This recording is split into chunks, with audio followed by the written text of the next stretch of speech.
Hi, ഞാൻ doctor Juhi Das, doctor ഡയറ്റിലെ medical ഓഫീസറാണ്.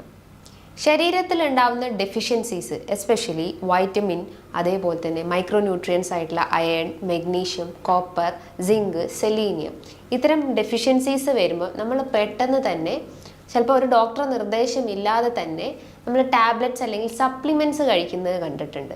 പക്ഷെ അത് കഴിക്കുവാണെങ്കിൽ തന്നെ പല രീതിയിലുള്ള കോംപ്ലിക്കേഷൻസ് ബോഡിയിൽ ക്രിയേറ്റ് ചെയ്യുന്നുണ്ട്.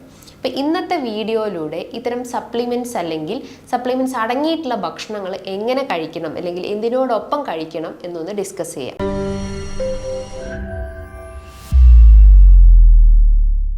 വൈറ്റമിൻസ് എന്ന് പറയുമ്പം രണ്ട് രീതിയിലാണ് വൈറ്റമിൻസ് ശരീരത്തിൽ കാണപ്പെടുന്നത്. വൈറ്റമിൻ ഫാറ്റ് സോല്യുബിൾ വൈറ്റമിൻസും ഉണ്ട്, അതേപോലെ തന്നെ വാട്ടർ സോല്യുബിൾ വൈറ്റമിൻസും ഉണ്ട്. ഫാറ്റ് സോല്യുബിൾ എന്ന് പറയുമ്പോൾ എന്താ, കൊഴുപ്പിൽ അലിയുന്ന ഭക്ഷണങ്ങൾ അല്ലെങ്കിൽ കൊഴുപ്പിൽ അലിയുന്ന വൈറ്റമിൻസിനെയാണ് നമ്മൾ ഫാറ്റ് സോല്യുബിൾ വൈറ്റമിൻസ് എന്ന് പറയുന്നത്. അത് vitamin A, D, E, K ഇതൊക്കെയാണ് ഫാറ്റ് സോല്യുബിൾ വൈറ്റമിൻസ് എന്ന് പറയുന്നത്. എന്നാൽ വൈറ്റമിൻ വാട്ടർ സോല്യുബിളും ഉണ്ട്. വാട്ടർ സോല്യുബിൾ എന്താ, വെള്ളത്തിലരിയുന്ന വൈറ്റമിൻസ്, അതായത് വൈറ്റമിൻ ബി, വൈറ്റമിൻ സി, ഇതാണ് പ്രധാനപ്പെട്ട വൈറ്റമിൻസ് എന്ന് പറയുന്നത്. എന്നാൽ ഈ വൈറ്റമിൻസ് എല്ലാം നമ്മുടെ ശരീരത്തിൽ കുറയുമ്പം പലരും ഇന്ന് ടാബ്ലറ്റ്സ് അല്ലെങ്കിൽ സപ്ലിമെൻറ്റ്സ് കഴിക്കുന്നത് കണ്ടിട്ടുണ്ട്. പക്ഷെ സപ്ലിമെൻറ്റ്സിനെ നമ്മൾ കൂടുതലായിട്ടും ഡിപ്പെൻഡ് ചെയ്യുമ്പോൾ നമ്മളെ ബോഡി ആ ഒരു സ്റ്റേജിലോട്ടേക്ക് അഡാപ്റ്റ് ആയി പോകുന്നു. പകരം നമ്മൾ കഴിക്കുന്ന ഭക്ഷണങ്ങളൊന്നും കൃത്യമായിട്ട് അബ്സോർബ് ചെയ്യാതെ വരികയും അല്ലെങ്കിൽ കൃത്യമായിട്ട് അതിൽ നിന്നും വൈറ്റമിൻസ് വലിച്ചെടുക്കാതെ വരികയും നമുക്ക് പല രീതിയിലുള്ള ബുദ്ധിമുട്ടുകൾ ക്രിയേറ്റ് ചെയ്യാനുള്ളൊരു ചാൻസസ് ഉണ്ട്. അപ്പം മാക്സിമം നിങ്ങൾ സപ്ലിമെൻറ്റ്സിൻ്റെ പുറകെ പോവാതെ അത് അടങ്ങിയിട്ടുള്ള ഭക്ഷണങ്ങൾ കഴിക്കുവാണെങ്കിൽ നമ്മളെ ബോഡി കുറച്ചുകൂടി എനർജൈസ് ആവുകയും ചെയ്യും. നമുക്ക് ആ ക്ഷീണം, ബലക്കുറവ്, എന്തെങ്കിലും ബുദ്ധിമുട്ടുകളൊക്കെ ഉണ്ടെങ്കിലും അത് ബാലൻസ് ചെയ്യാൻ സഹായിക്കുന്നതാണ്. വൈറ്റമിൻസ് എന്ന് പറയുമ്പം ഏറ്റവും കൂടുതൽ നമ്മുടെ പ്രതിരോധശേഷി വർദ്ധിപ്പിക്കാനും ക്യാൻസർ പ്രിവെൻറ്റ് ചെയ്യാനും കോശങ്ങൾക്ക് ഗ്രോത്തും ഡെവലപ്മെൻറ്റിനെയും സഹായിക്കുന്നു. ദഹന വ്യവസ്ഥ, അതായത് എന്തെങ്കിലും ഗ്യാസ്ട്രബിൾ കംപ്ലയിൻസോ, പുളിച്ചു തികട്ടി വരുന്ന ബുദ്ധിമുട്ടുകളോ, മലബന്ധത്തിൻ്റെ ബുദ്ധിമുട്ടുകളോ, IBS കംപ്ലയിൻസോ, അങ്ങനെ എന്തെങ്കിലും ബുദ്ധിമുട്ടുകൾ ഉണ്ടെങ്കിൽ അതെല്ലാം കറക്റ്റ് ചെയ്യാൻ സഹായിക്കുന്നതാണ് വൈറ്റമിൻസ് എന്ന് പറയുന്നത്. അതോടൊപ്പം തന്നെ നമ്മുടെ ഹൃദയത്തിൻ്റെ ആരോഗ്യം മെച്ചപ്പെടുത്താനും ബ്രെയിൻ ഹെൽത്ത് ഇംപ്രൂവ് ചെയ്യാനും കണ്ണിൻ്റെ ആരോഗ്യം മെച്ചപ്പെടുത്താനും മുടികൾക്ക് ആ ഒരു ടെക്സ്ചർ മെയിൻറ്റെയിൻ ചെയ്യാനും ഡാൻഡ്രഫിൻ്റെ ഇഷ്യൂസും തൈറോയിഡ് ഹെൽത്തും ഓൾ ടുഗദർ ഓരോ ബോഡി പാർട്സിലേക്കും വൈറ്റമിൻസ് അത്യാവശ്യമായിട്ടുള്ള ഒന്ന് തന്നെയാണ്. അപ്പോൾ എന്തെങ്കിലും ഡെഫിഷ്യൻസീസ് വരുമ്പോൾ, എസ്പെഷ്യലി ഇപ്പോൾ കോമൺലി എല്ലാവരും കണ്ടുവരുന്ന ഒരു ബുദ്ധിമുട്ടാണ് വൈറ്റമിൻ ഡി ഡെഫിഷ്യൻസീസ്. ഇന്ന് പല ആളുകളും ഇന്ന് വെയിൽ കൊള്ളാൻ മടിക്കുന്ന ആളുകളാണ്. ഒന്ന് പുറത്തോട്ടേക്ക് ഇറങ്ങുമ്പോൾ നമ്മളെല്ലാവരും കുട നിവർത്തി ആ വെയിലിനെ നമ്മൾ മറയ്ക്കാനാണ് ശ്രമിക്കുന്നത്. പലരും ഇന്നൊരു ക്ലോസ്ഡ് സ്പേസിൽ ജോലി ചെയ്യുന്ന ആളുകളായിരിക്കും, ഇരുന്ന് ജോലി ചെയ്യുന്ന ആളുകളായിരിക്കാം, കമ്പ്യൂട്ടേഴ്സും ഗാഡ്ഗറ്റ്സും മൊബൈൽ ഫോൺസിനെയും ഡിപ്പെൻഡ് ചെയ്യുന്ന ആളുകളായിരിക്കാം. അപ്പോൾ അത്തരം ആളുകൾക്ക് ഇന്ന് വൈറ്റമിൻ ഡിൻ്റെ ഡെഫിഷ്യൻസി വളരെ കോമൺ ആയിട്ട് കണ്ടുവന്നിട്ടുണ്ട്. ശരീരത്തിന് ആവശ്യമായിട്ടുള്ള വൈറ്റമിൻ ഡി എന്ന് പറയുമ്പോൾ ഒരു 30 മുതൽ 100 റേഞ്ചസിലായിരിക്കണം വൈറ്റമിൻ ഡി ശരീരത്തിൽ അത്യാവശ്യമായിട്ടുള്ളത്. എന്നാൽ ഇന്ന് നമുക്കും നിങ്ങൾക്കും എല്ലാവർക്കും ഇത്തരം ഡെഫിഷ്യൻസീസ് കോമൺ ആയിട്ട് കണ്ടുവന്നിട്ടുണ്ട്. അതേപോലെ തന്നെയാണ് ഇന്ന് അയൺ ഡെഫിഷ്യൻസി, ഹീമോഗ്ലോബിൻ ഡെഫിഷ്യൻസീസ് ഒക്കെ വളരെ സാധാരണയായിട്ട് കുട്ടികളിലും മുതിർന്ന ആളുകളിലും എല്ലാം കണ്ടുവന്നിട്ടുണ്ട്. അതിൻ്റെ റീസൺസ് എന്താണ്, കൃത്യമായിട്ട് ഭക്ഷണങ്ങൾ കഴിക്കുന്നില്ല അല്ലെങ്കിൽ പോഷകാഹാരം അടങ്ങിയിട്ടുള്ള ഭക്ഷണങ്ങൾ ഒന്നും തന്നെ കഴിക്കാതെ വരുമ്പോഴാണ് ഇത്തരം ഡെഫിഷ്യൻസീസ് നമ്മളെ ബോഡിയിൽ ക്രിയേറ്റ് ചെയ്യുന്നത്.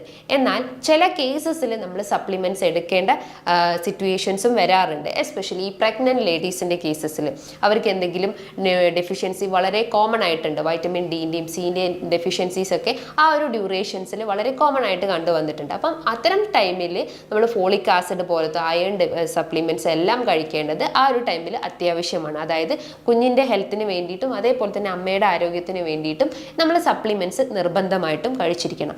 അതേപോലെ തന്നെ പ്രതിരോധശേഷി നല്ല കുറവായിട്ടുള്ള ആളുകൾ, എസ്പെഷ്യലി കുട്ടികളിലും മുതിർന്ന ആളുകളിലെല്ലാം ഇത്തരം പ്രതിരോധശേഷി കുറവിൻ്റെ ബുദ്ധിമുട്ടുള്ള ആളുകൾക്കൊക്കെ അത്തരം അയൺ സപ്ലിമെൻറ്റ്സും അതേപോലെ തന്നെ വൈറ്റമിൻ ഡി സപ്ലിമെൻറ്റ്സും അത്യാവശ്യമായിട്ടുള്ള ഒന്ന് തന്നെയാണ്. അപ്പം അതൊക്കെയാണ് നമുക്ക് ഒഴിവാക്കാൻ പറ്റാത്ത, അതായത് സപ്ലിമെൻറ്റ്സ് ഒഴിവാക്കാൻ പറ്റാത്ത കേസസ് എന്ന് പറയുന്നത്.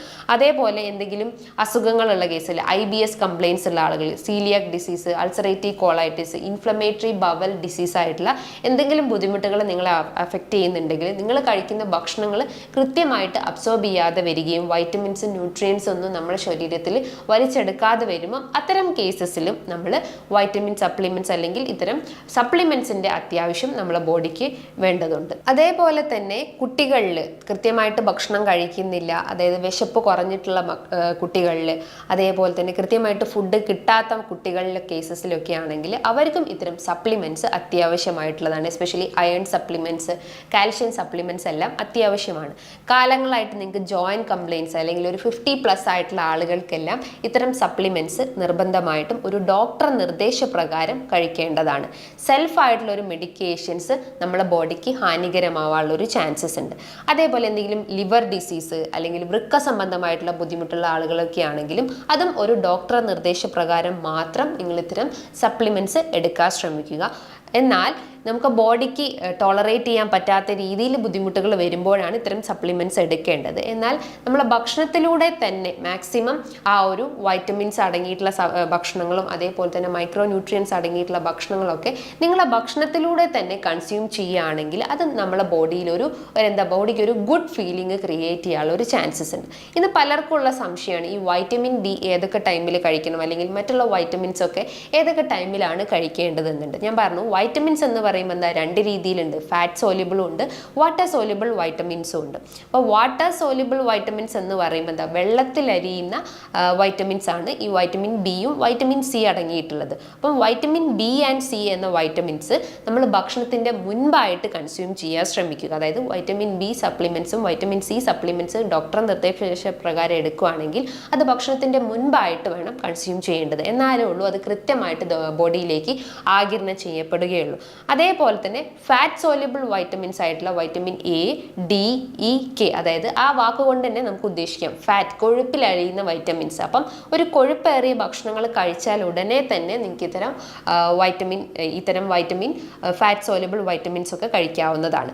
എന്നാൽ ചില എക്സെപ്ഷൻസ് ഉണ്ട്. വൈറ്റമിൻ ബി അല്ലെങ്കിൽ വൈറ്റമിൻ സി ഒക്കെ കഴിക്കുവാണെങ്കിൽ അതിനൊരു ടൈമിംഗ് ഉണ്ട്. നമ്മളിപ്പം ബ്രേക്ക്ഫാസ്റ്റ് കഴിച്ചു, ലഞ്ചിൻ്റെയും ഇടയിലായിട്ടുള്ള ഒരു 11 മണി ടൈമിങ്ങിലൊക്കെ വൈറ്റമിൻ സി അടങ്ങിയിട്ടുള്ള ഭക്ഷണങ്ങൾ കഴിക്കുകയാണെങ്കിൽ ദഹന വ്യവസ്ഥ സ്മൂത്താക്കാൻ സഹായിക്കുന്നതാണ്. പകരം നമ്മൾ ഭക്ഷണത്തിന് ശേഷം കഴിക്കുകയാണെങ്കിൽ അത് ദഹന സംബന്ധമായിട്ടുള്ള ബുദ്ധിമുട്ടുകൾ ക്രിയേറ്റ് ചെയ്യാനുള്ള ഒരു ചാൻസസ് ഉണ്ട്. അപ്പോൾ വൈറ്റമിൻ സി അടങ്ങിയിട്ടുള്ള ഭക്ഷണങ്ങൾ എന്ന് പറയുമ്പം സിട്രസ് വിഭാഗത്തിൽപ്പെടുന്ന ഓറഞ്ച്, മൊസംബി, നെല്ലിക്ക ഇതൊക്കെ ഭക്ഷണത്തിൻ്റെ മുൻപായിട്ട് അല്ലെങ്കിൽ ആ ഒരു ബ്രേക്ക്ഫാസ്റ്റ് ആൻഡ് ലഞ്ചിൻ്റെ ഇടയിലായിട്ടുള്ള ടൈമിൽ കഴിക്കുകയാണെങ്കിൽ അത് ബോഡിയിൽ പെട്ടെന്ന് തന്നെ അബ്സോർബ് ചെയ്യാനുള്ള ഒരു ചാൻസസ് ഉണ്ട്.